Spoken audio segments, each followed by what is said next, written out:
You know, they say curiosity killed the cat. That is such a strange analogy. Because cats are everywhere. They're very curious. But yet they have 9 lives. So I don't get it. But I do want to talk about curiosity and being curious about who we are. Think about that. There's tons of things that you could be curious about. But yet, the one thing that can really redefine your life, it could change your life, it could give you better and clearer understanding is knowing who you really are, knowing what you are. Not only just who you are, but what you are. And really, exploring that. And so that's what I want to kind of talk about. Five ways that you can really explore the curiosity of this body, this electrical system, this vessel that carries your soul. And I think once we can get a clearer understanding,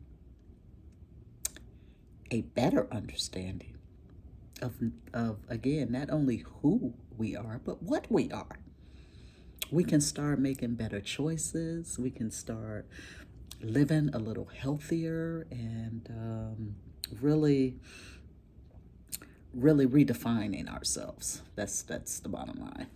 And some of you say, I don't want to redefine myself. I'm okay. And that's okay, but do your life reflect that? Only you know.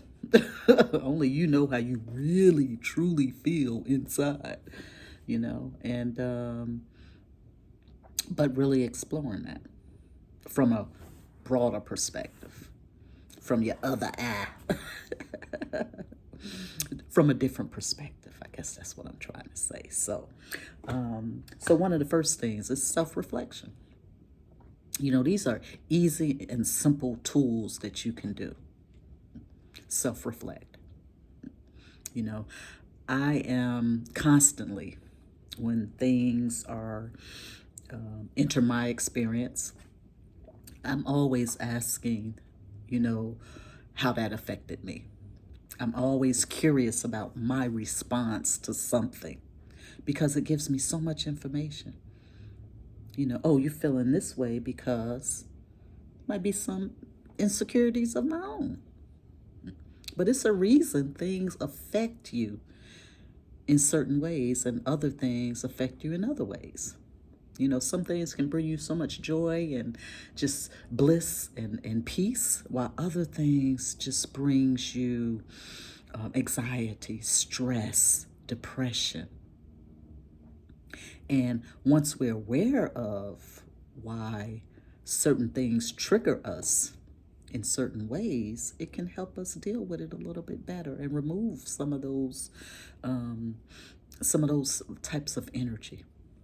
Because again, you got to remember, it's all energy. So just self-reflection.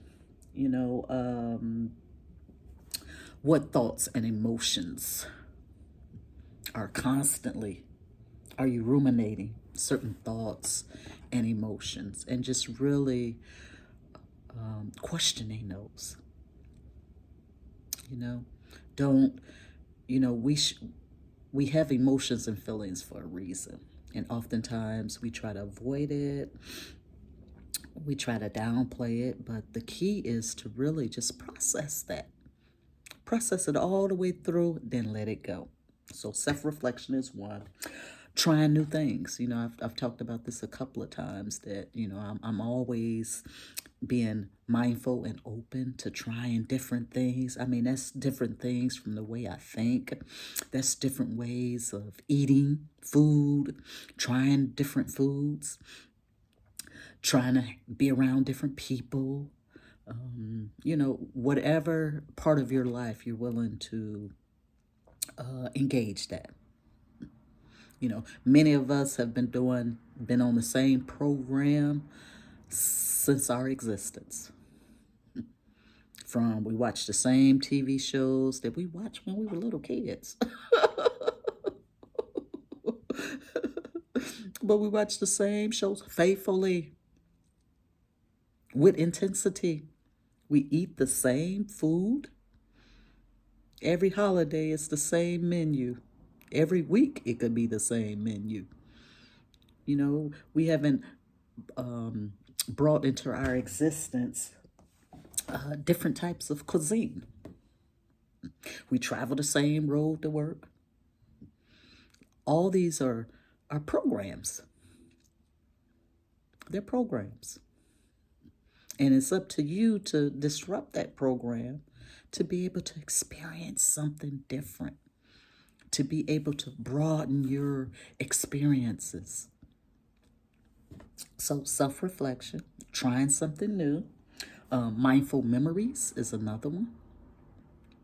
You know, what, when we're talking mindful memories, we're talking like being in the present moment. Because if you pause for half a second, your mind will take you down a road. You'll start thinking about what you're going to cook, what you got to do tomorrow for work, what so and so doing, and where you want to travel. It'll just have you going. So, mindfulness. Question your beliefs is number 4. So, why do you think the way you think? Why do you think the way that you think? Oh, because my mama taught me. Because society says everybody thinks this way. I don't know how else to think. And right there, that should be something you would desire to explore. Why do you think the way that you think? And is it valid? Yeah. And then the final one is connect with others. You know, are you someone who maybe go to work and come home Monday through Friday, stay locked in over the weekend? Or are you out and about connecting with other people? Other people is part of our lived experiences. We can't do much without other people. And maybe, that might be a belief that you have that, people are whatever. But that might be a belief you need to challenge. But connecting with other people is a vital component to really not only being curious about yourself, but, you know, identifying some key aspects of who you are through others. Because, a lot of times other people really kind of bring to light who we are.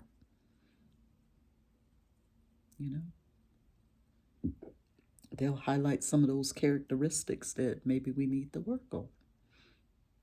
So, be curious about yourself. Really curious. And those are really,